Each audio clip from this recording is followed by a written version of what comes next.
Hi everyone, how are you today? I am going to be putting together a handled bag today with my grandchildren's name on it with some acetate. I created a video to show y'all how to cut it out and place the name with the shadow. Just look up Huntress Habits, and don't forget to give me a thumbs up and subscribe to my channel, my YouTube channel, and my website if you would. I appreciate it. This is all done on Cricut, and if you are a Patreon member and support me, this will be on my Patreon site for you to access the pattern, so you don't have to follow the instructions, along with other links.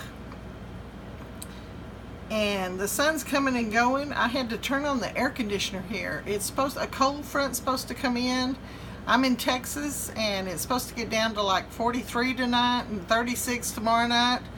But right now, I'm telling you, I had to turn the AC on here in the studio. And I kept waiting for that cold front to hit, and it hasn't yet. Okay, today we're going to be using some crafter's tape. This is a permanent one. That's what I used to put this together. And then I will probably use this tacky glue for the name.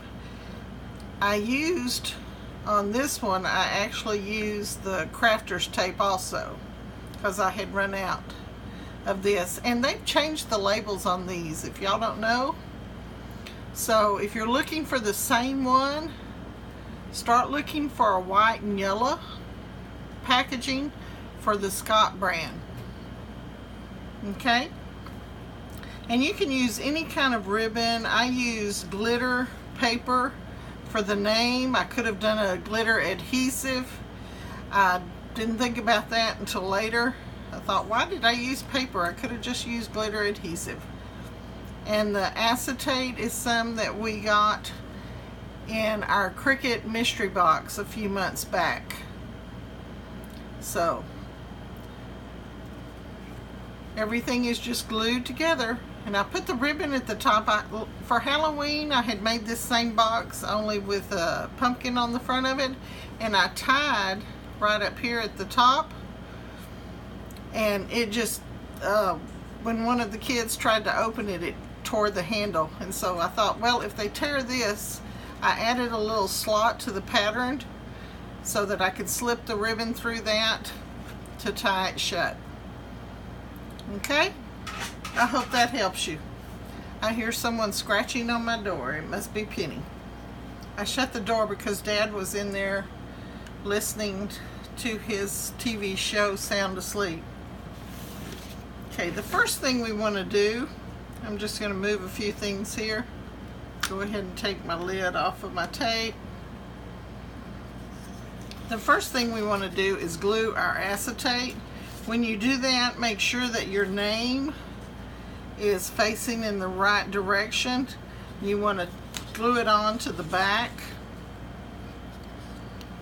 And I just ran the tape right to the outer edge.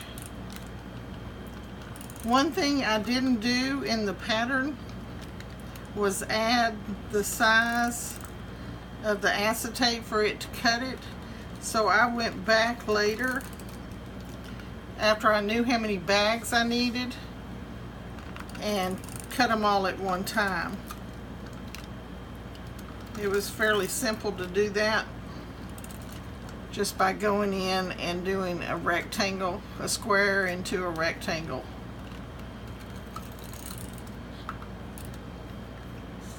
I know everybody has their preference for tape. I got this at Hobby Lobby if you are looking for this particular one, and I like the fact that it is adjustable just for a few moments in case I do need to make some adjustments. And the acetate, it really doesn't matter which side you put it on it, but if you look real close, and I don't think you'll be able to see this in the camera, but on one side, if you were to scratch it, you might scratch the star off.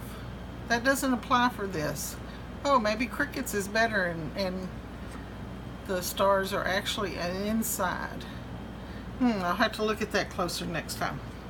Okay, let's place our acetate. Be sure and don't get it on your fold lines.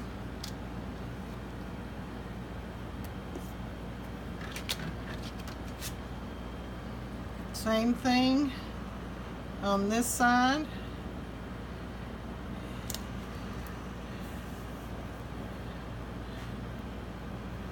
Okay, now I want to go ahead and score my line, fold the score lines.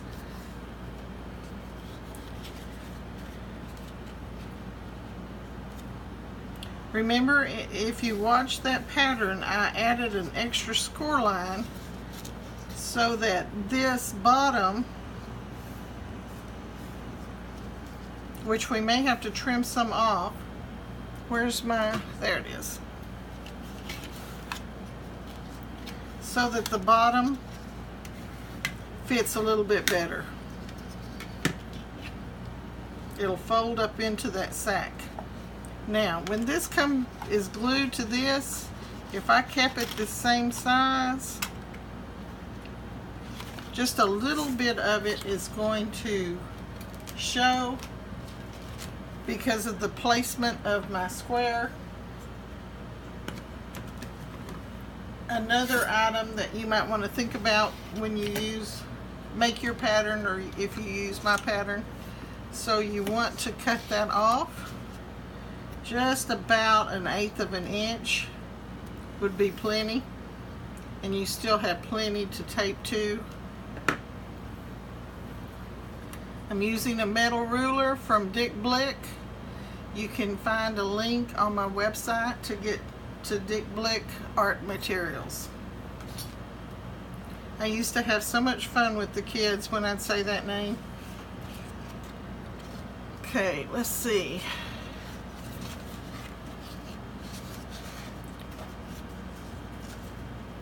Sometimes the score lines are hard to see.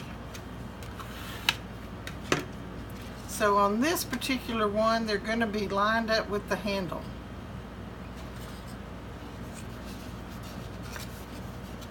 I'm not going to start gluing until after I've put Emery's name on there. That's my baby grandgirl.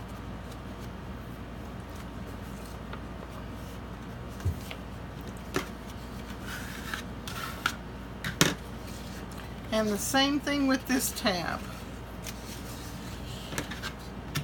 So let's look and see how much of it we need to trim off. About 1/4 inch on it. Okay, so let's do that real quick, and that's why I wanted to fold it before I started gluing. When I put the other bag together, I knew that had happened. So before I trimmed them, I wanted to show you why I was doing that. Okay, put this knife back in the box. I try to keep those put up because the Grand Crids love the studio area, and I'm glad they do. Okay, for those of you that don't have an easy press, this is mine right here, and the top of it is a great little storage area when it's not being used. Sometimes I put this in here, but it's works out fine. Okay, let's apply. I got the right letter.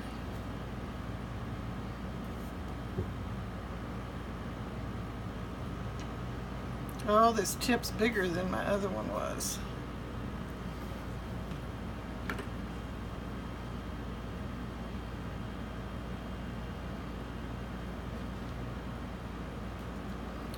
Definitely need a rack. Be better to have a damp cloth. I just grabbed a tissue.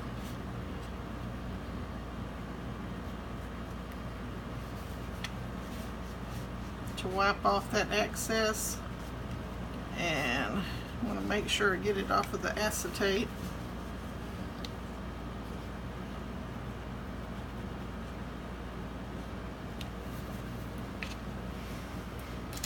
Okay, time to dig out the Dollar General wet ones before it gets hard.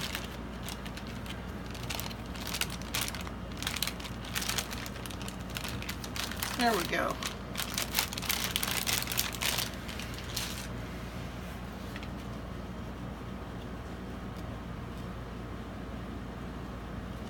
Okay.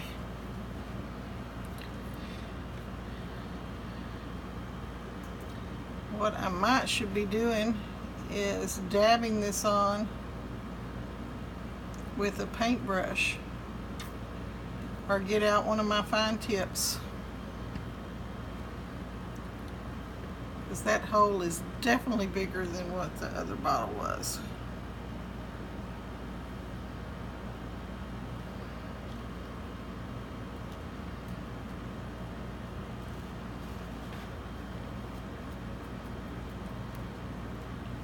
And it does dry clear, so if I don't get all of the excess off, it'll be okay. Okay, emery.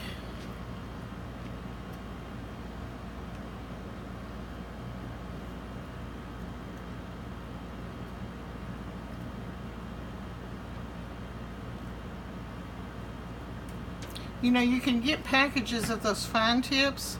If you look in the silk supplies at any craft store, they're used a lot.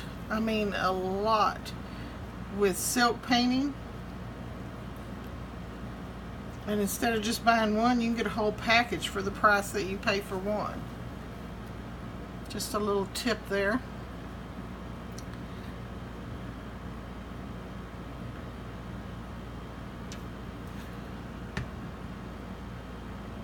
Spread that out with my finger, and definitely going to put one of those tips on this bottle.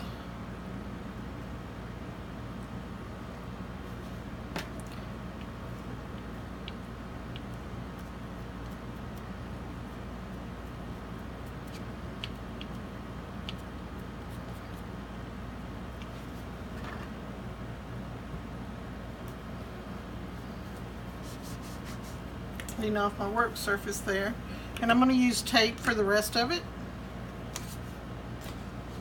Okay, so let's see, it's going together this way, so this would be the first one that we apply.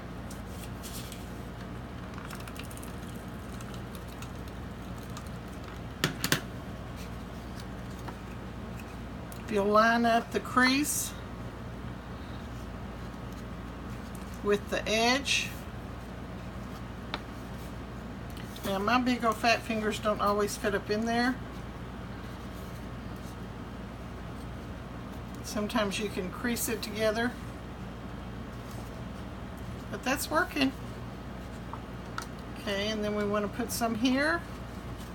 So let's flip it over. Run some tape across here.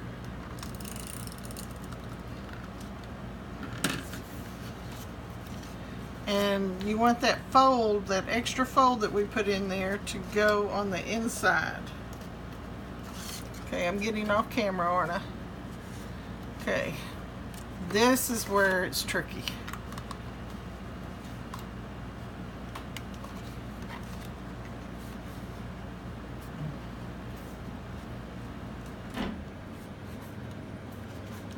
Okay, we are done.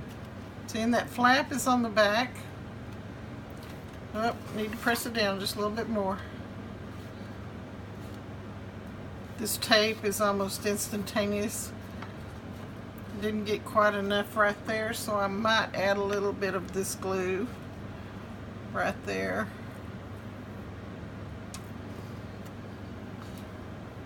And again, too much. That's all right. Damp cloth. Even though it's paper. Okay, we'll let that dry for a few minutes. I'm just using white ribbon that I had on hand. I'll make sure to get it long enough. I can always trim the ends for tying a bow. This way they're more than likely going to untie the bow. Now, when I did mine, when I tied it at the top, I didn't have to do this, but because I'm tying it in this little extra slot I put in the pattern, what I did was put a little bit of a crease just about halfway down so that the top will fit together. And you put your product inside here, whatever you're giving them, whether it be treats or little stocking stuffer type gift. Pull it through and make sure your ends are fairly even, and tie a bow just like you would any other time. Now all I have to do is go back and retie it again because I'm going to fill it up with goodies, which I haven't bought yet because if I buy them, they're going to disappear before Christmas. So let's turn the bow around so it'll look pretty. And I'm not going to trim that end off until I retie it. Okay, there we go. We've got 2 little gift bags that we can sit under the tree, or maybe even give it to them as a Christmas Eve gift so they can have plenty of sugar before they go to bed that night. Don't you love it being a grandma or grandpa?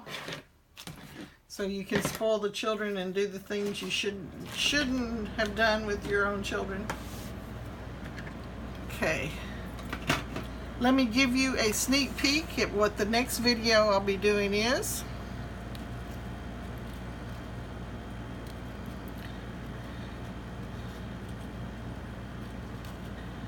I'm making 3D. This pattern is in there, but it calls for a lot more sides.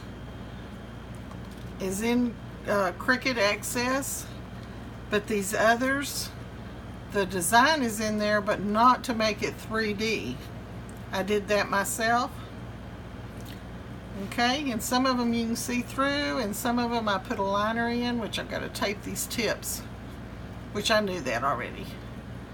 And then I have another one that I'm going to try to do, but I've got to reprint them because the Cricut, I think it's because it's doing it in foil. I'm doing this in the party foil that was on sale a while back, and that we also get in our mystery boxes sometimes. And you could do it in paper or adhesive paper, however you wanted to do it. But be watching for that video. I show you how on Cricut Design Space, and then I will also be showing you how to put them together. And you get a lot of good confetti from that one too, if you put confetti in your Christmas cards. So you want to go ahead and make that. Hope you enjoyed this video. Hope you learned something. And please like my videos, subscribe to my channel, and also my website, and you'll get updates. That way, if you click on the little bell next to subscribe, it will remind you when I've added a new one. And I've been trying to do one, release one every day, except on Saturdays and Sundays. So be watching for them. Thank you. I hope this is some new ideas. Have a great day, and watch for Huntress Habits. Thank you.